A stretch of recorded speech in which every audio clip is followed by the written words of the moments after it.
Welcome to Beyond the Visit, the official podcast of Visiting Aid. I'm your host, Jill Perlmutter-Behrens, reporting live from New York City, where the hustle meets home care innovation. This is where I'm going to connect you to our partner disruptors, the doers, the decision makers who are transforming home care behind the scenes. If you're tired of the same old platforms, processes, and excuses, you're in the right place with Visiting Aid.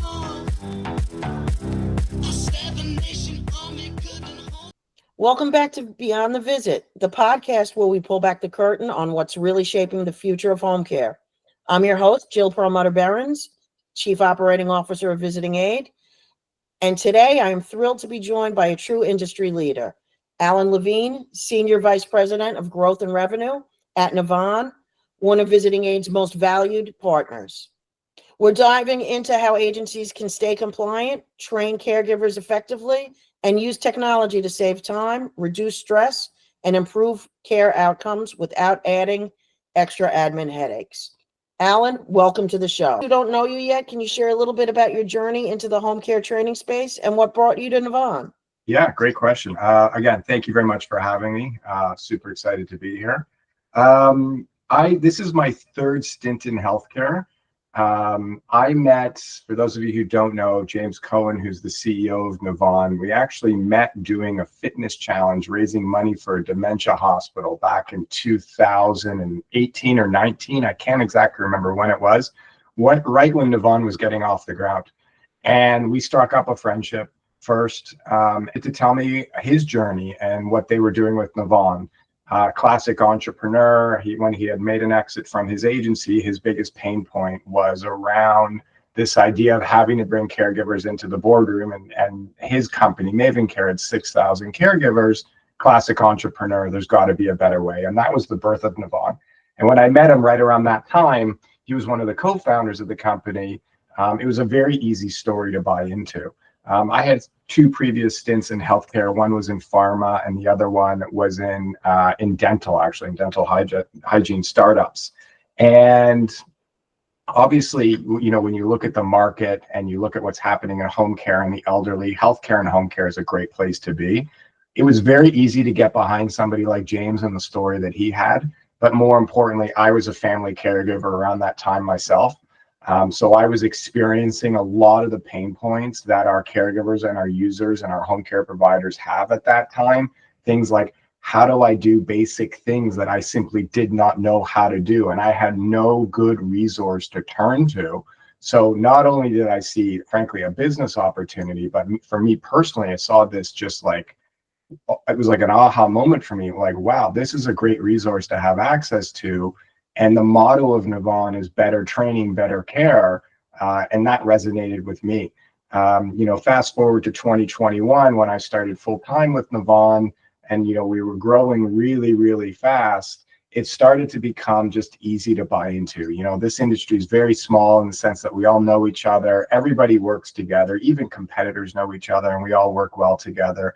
And we're all really working towards the same thing, which is, how can we take care of the patient, but also take care of the caregiver and try to level them up in a way.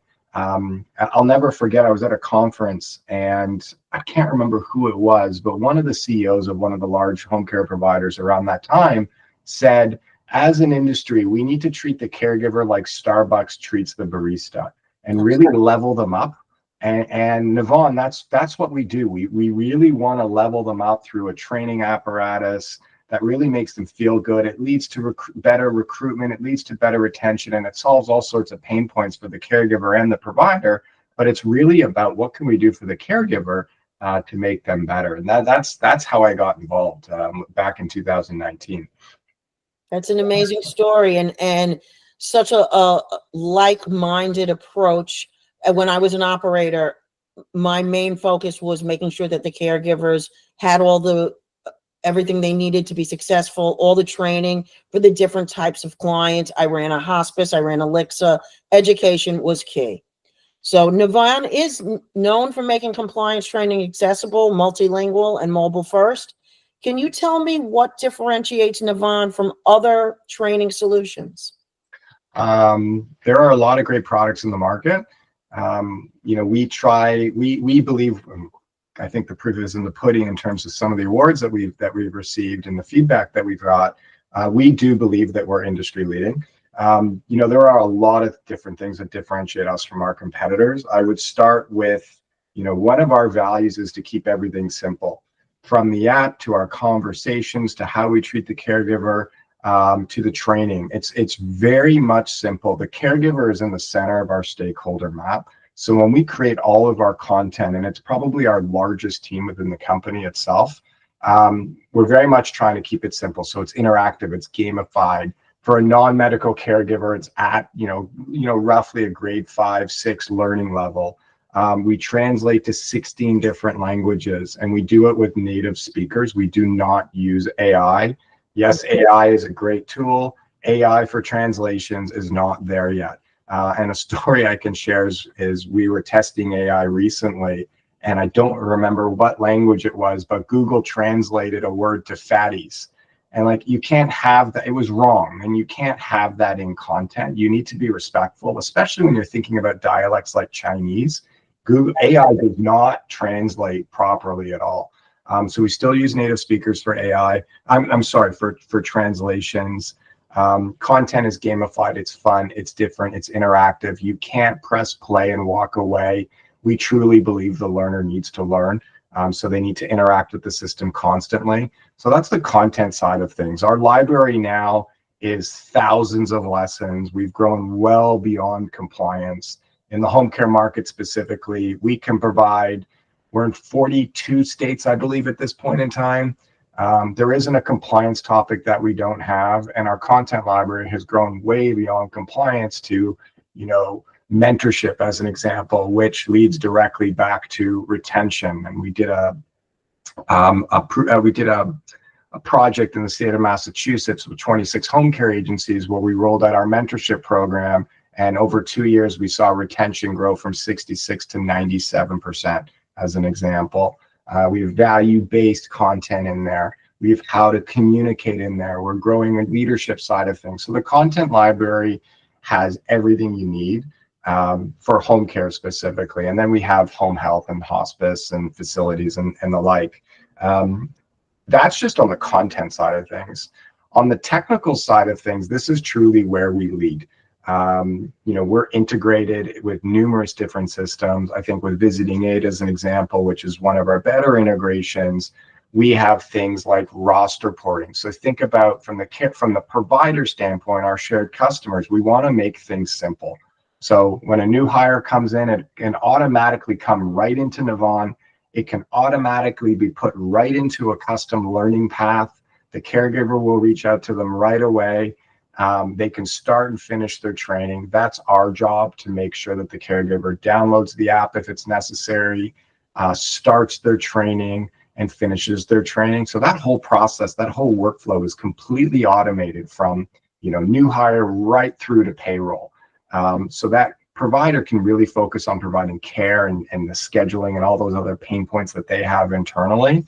I know with our integration specifically, we're working on something called single sign-on. Yeah. So, caregiver persona, a lot of them have technical difficulties. The tech adoption piece is sometimes difficult for them. So how do we make it simple for them to access the training? Well, they log right into the Visiting Aid app. They'll see a training button. They just click the button and they're seamlessly logged into Nevvon, and they can pick up where they left off last time. There's a lot more in the integration that we have. Things like New York specifically, I know where you're located, something like shift blocking, which is a compliance requirement where if we see a caregiver scheduled to work, the training in our system will be turned off. It's a feature that the provider can toggle on and off per caregiver.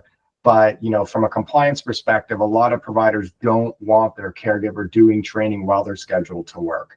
Absolutely. They should not be. And it could even become some type of a conflict. Yeah. Right. So if it's proven that they're doing training if they're on a Medicaid case, while they're watching their training videos when they're supposed to be servicing a client. So it protects not only the caregiver from some type of a conflict, but also the operator. So I really think that feature is amazing. Yeah. And I think ultimately, every feature that we have in the integration, we're very focused on margins for the providers now. Efficiency is so important, especially as, there's, we call it the squeeze on the system right now. This big, beautiful bill and the cuts, and New York specifically, potentially what they're doing with the Lixa licenses and all sorts of other stuff that's happening in the space. It's really squeezing the margins of the providers. So what can we do as a vendor in the space to help with efficiency, to impact on their ROI, to ultimately save them money? And that's where the integrations hand over fist leads beyond everybody else in the system that we compete against. And it's great. We've got a lot of great customers and a lot of happy caregivers that are doing training on our system every day. Definitely. And I love the value add and the fact that we have so much synergy together in our integration. One of the biggest challenges that agencies face is keeping their caregivers. Can you elaborate a little bit more about how your solution helps agency not only retain the caregivers, but meet the requirements and the regulations? Yeah. So let's start with the compliance piece. Like I said, we've got content for pretty much every state from a compliance standpoint. So we're talking about in-services, and I'll use New York as the example. PCA 6 hours, HHA 12 hours on an annual basis. We will make a recommendation to every single provider. We have what's called education plans, where our compliance team will sit down every single year and we'll put together a compliance topics that we believe meets the regulations, and we'll make that recommendation to our providers as a customer. They'll sign off on it. The program is then created in their platform, so in Nevvon. And then it's a matter of, how do you want to roll this out to a caregiver? Do you want to do 12 hours in one shot?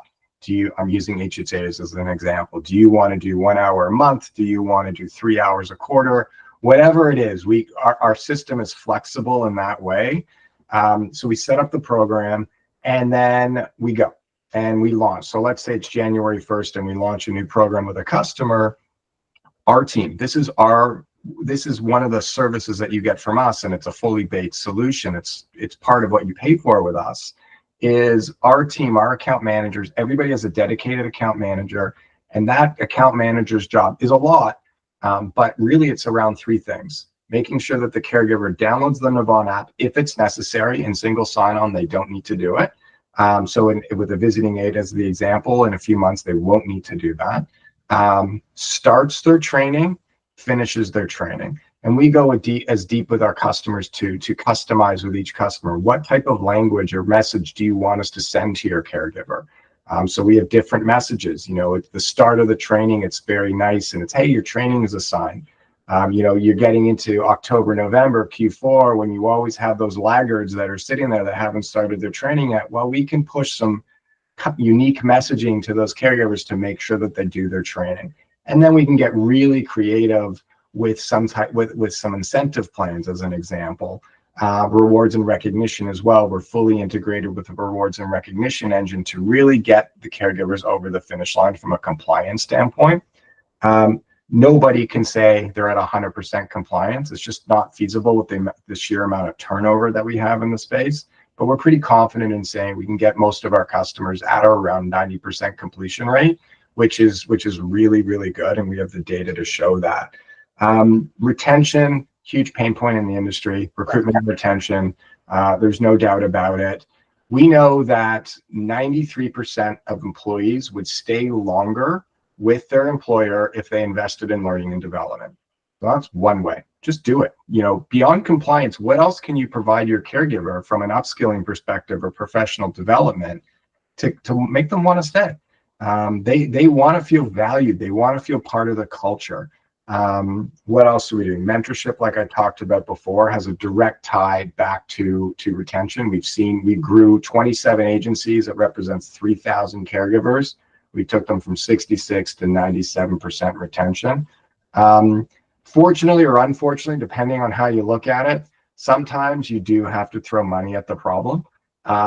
We ran a program in California where we got some state funding directly from California. It was roughly about up to, I think it was about $30 million that the state was giving away. And we trained caregivers over a 3-month period. They did 30 hours of content on our platform. And when they finished the 30 hours of training on our platform, compliance and upskilling, we were able to pay them a $2,500 retention bonus. So Wow. when we measured it at 6 months, 80% of those caregivers were still with their provider at 6 months. Yes, they got paid a $2,500 retention bonus. So I'm not saying that's the only solution, but it helps. Definitely. Yeah. It shows how much the company values the caregivers. And having been in the space and managed thousands and thousands of caregivers in my career, I wholeheartedly agree in your approach. One of the things that I like to do was promote from within. So I always looked for talent in the field to bring into the office and helped caregivers become PCA to HHA to LPN to RN. So that's something that a lot of synergy there between, our mindset and what I like to see happen for the caregivers out in the field. It really is important to empower them. And of course, that's what it's all about. The other tidbit I would provide, and where we've seen our customers really, really thrive, is yes, we're mobile first. So synchronous, it's called synchronous learning. I always get that term mixed up. No, it's asynchronous. It's one of them. I should know this. I logged in before when we first started our partnership, and you did that. You did a video for our clients for the EVV training when the CDPAP was rolling out very large in 2020, and it was so easy to use. It was a fantastic experience. Yeah. So what we did post-COVID, because COVID, obviously everybody needed to learn mobile, right? But providers were coming to us, agencies were saying, I want to see my people and I want to bring them back to the office, but I love having mobile training. So we built what's called classroom management. So our platform actually supports both synchronous and asynchronous learning, or mobile or face-to-face, Zoom, whatever, however you want to use that. And we see a lot of our customers that are doing better on the retention side using both platforms. A great use case would be new hire comes in off the street, you bring them into the office, you use our platform to track your 8 hours of orientation training. You do, your skills assessment, you do your fall prevention, you do your policies and procedures, et cetera, face-to-face with them. You track that time in Nevvon. It's compliance training, so it's there. And then when you send them on your way, make sure they download the Visiting Aid app, number one. Make sure they know how to clock in and out for EVV. Make sure they download Nevvon app as well. And when they leave, you send them out into the field to do some in-services on their phone. And that way they feel more valued, they feel more connected, it supports this culture, and you can bring them in once a quarter or once every couple of months, whatever you decide. But it's such a fragmented industry. You need to do stuff to make them feel valued. And sometimes that's face-to-face. You just want one platform that supports both modalities of learning. So they're in a scenario, and it does lead to retention as well, arbitrarily. Absolutely. Can you share a story where a home care agency saw a measurable difference after implementing Nevvon's training? We got a lot of those stories. So as you know, we've got providers across the United States we work with, and Canada, mind you.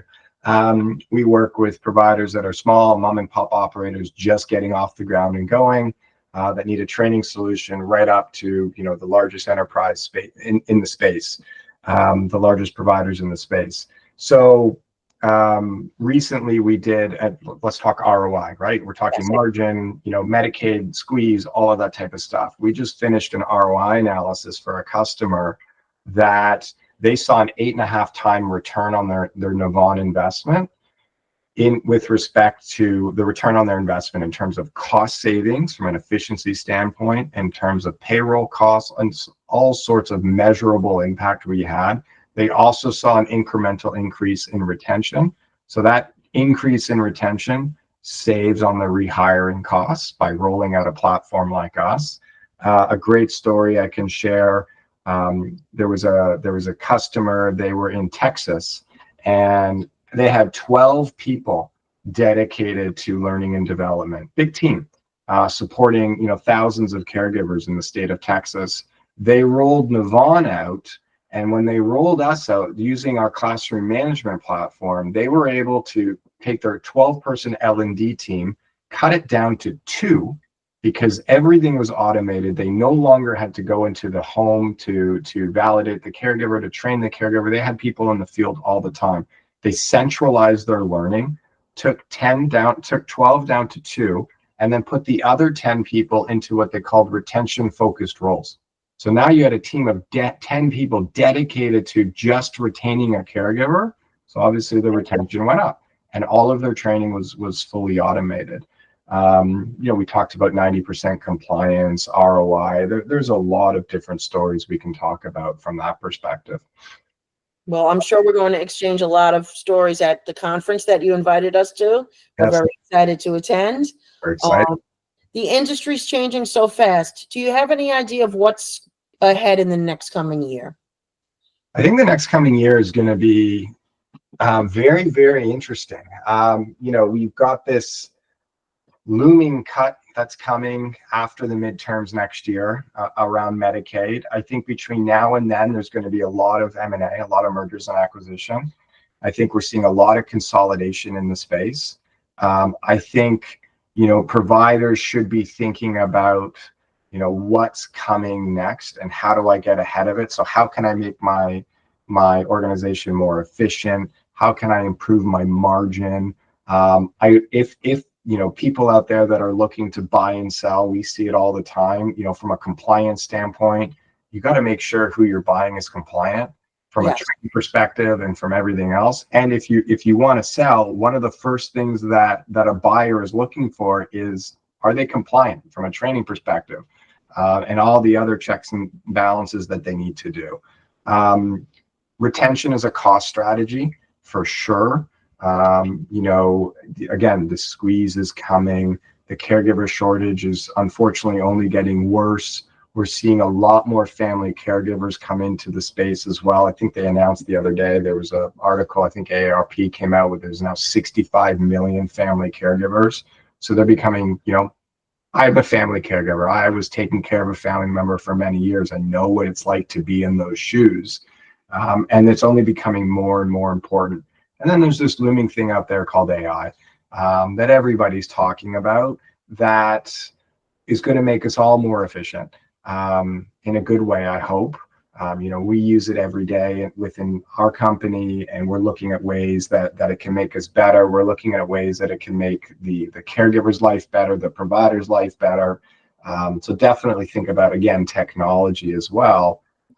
That's coming to make you more efficient, because between now and, I believe, and I'm just talking Medicaid, between now and next November, it's going to be a rush to savings to see what happens after that. And then obviously New York is New York. It's a unique market, and the state keeps signaling consolidation, no more licenses and change. So we'll see what happens in the state of New York as well. Well, I'm looking forward to seeing what Nevvon and Visiting Aid can do together in the year ahead. This has been such a valuable conversation, Allan. For our listeners who want to learn more about Nevvon and connect with you, where should they go? I appreciate that. Yeah, thank you. So Nevvon.com, Nevvon.com, or you can reach out to me directly, ALLAN @Nevvon.com. So Allan@Nevvon.com. Happy to help any way we can. Happy to talk shop, talk training. And, our website has a ton of information about us in terms of what we do. Obviously, we have a lot about our partnerships there, but certainly reach out. Happy to talk more about how working together with Visiting Aid and an integrated solution, what that means for your agency, what it means from a training perspective, compliance, and retention, which are 3 big pain points in the space. Well, thanks so much, Allan, for joining us. Thank you to our audience for tuning in. Remember that compliance does not have to be complicated when you have the right partners. Until next time, this is Beyond the Visit. It's about the people, the tech, and the future of home care. See you on the next episode. If you like what you've seen, please follow and share.